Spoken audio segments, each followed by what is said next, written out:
नमस्कार, my TV समाचारमा स्वागत गर्दछु। म नबिना तामाङ। प्रतिनिधि सभा पुनःस्थापना पछिको दोस्रो बैठक आज बस्दैछ। दिउँसो 1 बजे बस्ने तय भएको बैठकमा विभिन्न अध्यादेशहरू पेश हुनेछन्। गृहमन्त्री रामबहादुर थापाले नेपाल प्रहरी र प्रदेश प्रहरी कार्य सञ्चालन, सुपरिवेक्षण र समन्वय पहिलो संशोधन, अध्यादेश 2077 सामाजिक सुरक्षा पहिलो संशोधन, अध्यादेश 2077 र तेजाब तथा अन्य घातक रासायनिक पदार्थ नियमन अध्यादेश 2077 पेश गर्ने कार्यसूची छ। त्यस्तै स्वास्थ्य तथा जनसङ्ख्या मन्त्री हृदय त्रिपाठीले औषधि तेस्रो संशोधन, अध्यादेश 2077 र कानुन, न्याय तथा संसदीय मामिला मन्त्री लीलानाथ श्रेष्ठले फौजदारी कसुर तथा फौजदारी कार्यविधि सम्बन्धी केही ऐन संशोधन गर्ने अध्यादेश, यौन हिंसा विरुद्धका केही ऐनलाई संशोधन गर्ने अध्यादेश र बेपत्ता पारिएका व्यक्तिको छानबिन, सत्य निरूपण तथा मेलमिलाप आयोग तेस्रो संशोधन अध्यादेश पेश गर्ने कार्यसूची रहेको संसद सचिवालयले जनाएको छ। बागमती प्रदेशका मुख्यमन्त्री तथा मन्त्री परिषद कार्यालयका लेखापाल देवी प्रसाद गौतमले विष सेवन गरेका छन्। विष सेवन पश्चात प्रहरीले उनलाई खेतमा छटपटाइरहेको अवस्थामा भेटेको जनाइएको छ। सोमबार साँझ प्रहरीले हेटौडा 11 स्थित खेतमा विष सेवनपछि छटपटाइरहेको अवस्थामा गौतमलाई फेला पारेको थियो। हेटौडा 2 काङ्ग्रेस चौक बस्ने 51 वर्षीय गौतमले विष सेवन गर्नुको कारण भने खुलेको छैन। प्रहरीले गौतमको ज्यान जोगाउने पहिलो ध्यान भएको भन्दै थप अनुसन्धानपछि गर्ने बताएको छ। गौतमको ज्यान जोगिएपछि थप कारणहरू खुल्ने प्रहरीले जनाएको छ। घरेलु हिंसाका कारण दैलेखमा 3 छोराछोरी सहित आमाको ज्यान गएको छ। चारैजनाको शव कर्णाली नदीमा फेला परेको छ भने 5 वर्षीय छोरी बेपत्ता छिन्। दैलेखको 820 नगरपालिका 3 निमाइलकी 35 वर्षीय सुखी बडुवाल 23 फागुनमा माइतीघर जान हिँडेकी थिइन्। श्रीमानले सधैँ मदिरा सेवन गरेर कुटपिट गरेका कारण उनी छोराछोरी सहित घरबाट निस्केको जिल्ला प्रहरी कार्यालय दैलेखका प्रहरी नायब उपरीक्षक डीएसपी अनुपम श्रेष्ठले बताए। उनी माइती घरमा पनि नपुगेपछि खोजी सुरु भएको थियो। सुखीको 2 छोरा 15 वर्षीय कल्पना बडुवाल र 12 वर्षीय सरिता बडुवालको शव 24 फागुनमा कर्णाली नदीमा फेला परेको थियो। त्यस्तै सुखी र 8 वर्षीय छोरा ललितको शव 25 फागुन दिउँसो कर्णाली नदीमै भेटिएको छ। सुखीकी 5 वर्षीय छोरी रजनी बेपत्ता छिन्। उनको खोजी कार्य भइरहेको जिल्ला प्रहरी कार्यालयका डीएसपी श्रेष्ठले बताए। 2071 असारमा सम्पन्न नवौं महाधिवेशनबाट निर्वाचित नेकपा एमालेको केन्द्रीय कमिटी बिउतिएपछि अहिले केपी र माधव पक्षीय नेताको हिसाब निकाल्न थालिएको छ। साविकको स्थायी कमिटीमा वामदेव गौतम केपीतिर उभिनु भयो भने पनि 11-11 हुन्छ। माधव कुमार नेपाल समूहमा झलनाथ खनाल, अष्टलक्ष्मी घनश्याम भूषाल, गोकर्ण विष्ट, भीम रावल, मुकुन्द नेउपाने, युवराज गेवाली, भीम आचार्य, योगेश भट्टराई, सुरेन्द्र पाण्डे छन्। केपी ओली समूहमा ईश्वर पोखरेल, विष्णु पौडेल, किरण गुरुङ, छविलाल विश्वकर्मा, प्रदीप गेवाली, पृथ्वी सुब्बा गुरुङ, शङ्कर पोखरेल, सत्यनारायण मण्डल, सुभाष नेम्बाङ देखिन्छन्।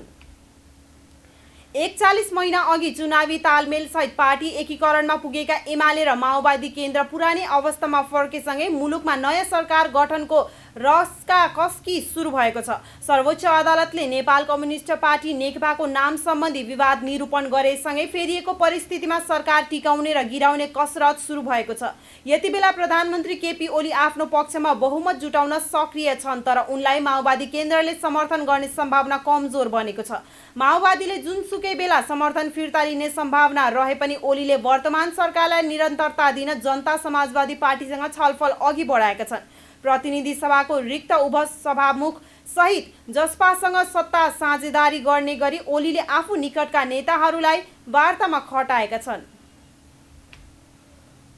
सर्वोच्च अदालतको फैसलासँगै नेपाल कम्युनिस्ट पार्टी नेकपा बदर भएपछि तत्कालीन नेपाल कम्युनिस्ट पार्टी एमाले र नेपाल कम्युनिस्ट पार्टी माओवादी केन्द्रले आफ्ना झण्डा सहितका बोर्ड झुन्डाउन थालेका छन्। पूर्ववत दुवै पार्टीले नेकपा नामको बोर्ड रहेको पार्टी कार्यालयमा एमाले र माओवादी केन्द्रले आफ्नो बोर्ड झुन्ड्याएका हुन्।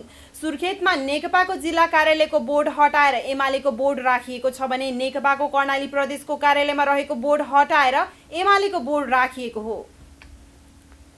केपी शर्मा ओलीका ठाउँमा अरू कोही थियो भने सम्भवतः निकै पहिले प्रधानमन्त्री विशेषण गुमाइसकेको हुन्थ्यो। आफ्नै दलका नेताहरूको घेराबन्दी र सरकार विरुद्ध असहयोगसँग उनी डटेर लडे र ढले लाग्दै पछिल्लो समय झन शक्तिशाली बनेर उभिएका छन्। त्यो शक्ति राजनीतिक कौशलले मात्र आर्जेको होइन, सरकारको नेतृत्वले गर्दा उनले केही ऐतिहासिक उपलब्धि समेत हासिल गरेका छन्। त्यसले ओलीको राजनीतिक कदम समेत बढाएको छ। 2074 फागुन 3 गते ओली प्रधानमन्त्रीको कुर्सीमा बस्दा नेपालमा 44 सशस्त्र समूह क्रियाशील थिए। हत्या हिंसाको श्रृङ्खला बढ्दो थियो। ठिक 3 वर्ष 18 दिनमा आइपुग्दा ओलीले हिंसा शून्य देश बनाएका छन्। राष्ट्रिय परीक्षा बोर्डले 2077 सालको माध्यमिक शिक्षा परीक्षा एसईई को समय तालिका सार्वजनिक गरेको छ। एसईई परीक्षा आगामी जेठ 13 गतेदेखि 24 गतेसम्म सञ्चालन गर्ने निर्णय मङ्गलबार गरेको बोर्डले बुधबार परीक्षा तालिका समेत सार्वजनिक गरेको हो। जेठ 13 गते पहिलो दिन अनिवार्य अङ्ग्रेजी विषयको परीक्षा हुनेछ। सोही दिन वेद विद्याश्रमतर्फ अनिवार्य संस्कृत भाषा र साहित्य अनिवार्य अङ्ग्रेजी विषयको पनि परीक्षा हुनेछ। जेठ 14 गते अनिवार्य नेपालीको परीक्षा हुनेछ। जेठ 16 गते अनिवार्य गणित र जेठ 17 गते अनिवार्य विज्ञान विषयको परीक्षा हुने राष्ट्रिय परीक्षा बोर्डले जनाएको छ। जेठ 18 गते सामाजिक र जेठ 19 गते स्वास्थ्य जनसङ्ख्या तथा वातावरण शिक्षाको परीक्षा हुनेछ।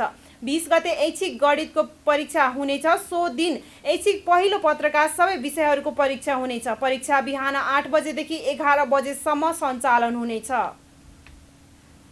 सरकारले बङ्गलादेशसँग खरिद गरेको युरिया मल मङ्गलबार नेपाल आइपुगेको छ। सम्झौता भएको 50,000 मेट्रिक टन मध्ये मङ्गलबार 2,500 मेट्रिक टन वीरगञ्ज नाका हुँदै भित्रिएको हो। वीरगञ्ज स्थित सिर्सिया सुक्खा बन्दरगाहमा एक रेलवे र्याक युरिया मल आइपुगेको वीरगञ्ज स्थित कृषि सामग्री कम्पनीको प्रदेश स्तरीय कार्यालयका प्रमुख गोरखनाथ केसीले बताए।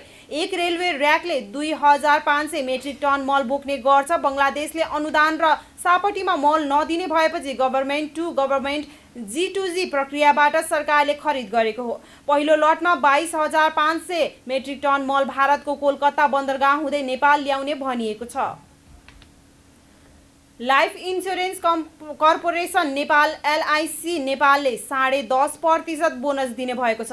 इन्स्योरेन्सको हालै सम्पन्न 18औं वार्षिक साधारण सभाले 10.53% लाभांश पारित गरेको हो। नक्सालमा सम्पन्न सभाले लाभांशसँगै आव 2075-76 को वासलात र आयव्यय विवरण समेत पारित गरेको छ। लाभांश मध्ये 10% बोनस शेयर तथा वा 0.53% कर प्रयोजनार्थ नगद लाभांश रहेको छ। आव 2075-76 मा कम्पनीले 1,89,320 नयाँ बिमा लेख बिक्री गरेको छ। सो अवसरमा बताइदियो। यसैगरी 18औं वार्षिक साधारण सभाले सर्वसाधारण शेयर धनीका तर्फबाट कोमल अग्रवाललाई सञ्चालकमा निर्विरोध चयन गरेको छ।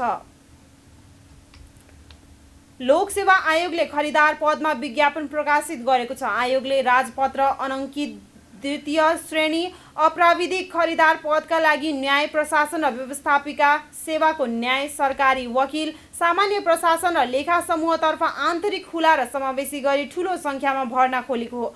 दरखास्त दिने अन्तिम मिति चैत 17 गतेसम्म रहेको छ। दोब्बर दस्तुर तिरेर 24 गतेसम्म फारम भर्न सकिनेछ।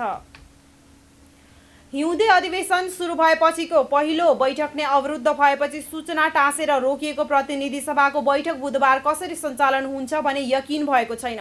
संसद सचिवालयले बुधबारका लागि सोमबारकै कार्यसूची सार्वजनिक गरेको छ। कार्यव्यवस्था समितिको बैठक बस्ने नबस्ने विषयमा संसद सचिवालयमा छलफल भएको छैन। पहिलो दिनको कार्यसूचीमा रहेका मध्ये संवैधानिक परिषद सम्बन्धी अध्यादेश टेबुल भइसकेको र प्रतिपक्षी दलहरूले सचिवालयमा विरोधको सूचना दर्ता गरेको हुनाले बैठक सहज रूपमा सञ्चालन हुने अनुमान सचिवालयले गरेको छ। माओवादी केन्द्रले सरकारलाई दिएको समर्थन फिर्ता लिने सूचना दिन्छ वा अविश्वास प्रस्ताव राख्छ भन्ने जिज्ञासा देखिएको छ। यस विषयमा दलहरूबीच छलफल चलिरहेको छ। देशभरको मौसम बुधबार आंशिकदेखि सामान्य बदली हुने जल तथा मौसम पूर्वानुमान महाशाखाले जनाएको छ। पश्चिमी वायुको आंशिक प्रभावका कारण मौसम बदली भएको हो। अहिले सुदूरपश्चिम कर्णाली र गण्डकी प्रदेशमा आंशिकदेखि सामान्य बदली रही बाँकी भूभागमा मौसम सामान्यतया सफा छ। दिउँसो पहाडी क्षेत्रमा आंशिकदेखि सामान्य बदली भई बाँकी क्षेत्रमा आंशिक बदली रहनेछ। अपराह्न पश्चात देशका पहाडी भूभागका थोरै स्थानमा मेघ गर्जन र चट्याङसहित वर्षाको सम्भावना रहेको मौसमविदले बताएका छन्। माइटिभी समाचारमा अब पालो अन्तर्राष्ट्रिय खबरको। सैन्य कुको विरोधमा जारी प्रदर्शनका क्रममा पक्राउ परेका म्यानमारका सत्तारूढ दलका नेताको हिरासतमा मृत्यु भएको छ। सुरक्षाकर्मीले अत्याधुनिक यातना दिँदा आङ सान सुकीको दल National League for Democracy NLD का नेता झा म्याटलिनको मृत्यु भएको हो। याङ्गुनबाट पक्राउ परेको केही दिनमै उनको मृत्यु भएको अन्तर्राष्ट्रिय समाचार संस्थाहरूले जनाएका छन्। विघटित संसदको माथिल्लो सदनका सांसद म्याटलिन हिरासतमा मारिने दोस्रो नेता हुन्। यसअघि एनएलडीका अर्का नेता खिन मोन लाटको गत शनिबार सेनाले नियन्त्रणमा लिएपछि हिरासतमै मृत्यु भएको थियो। अब खेल खबर।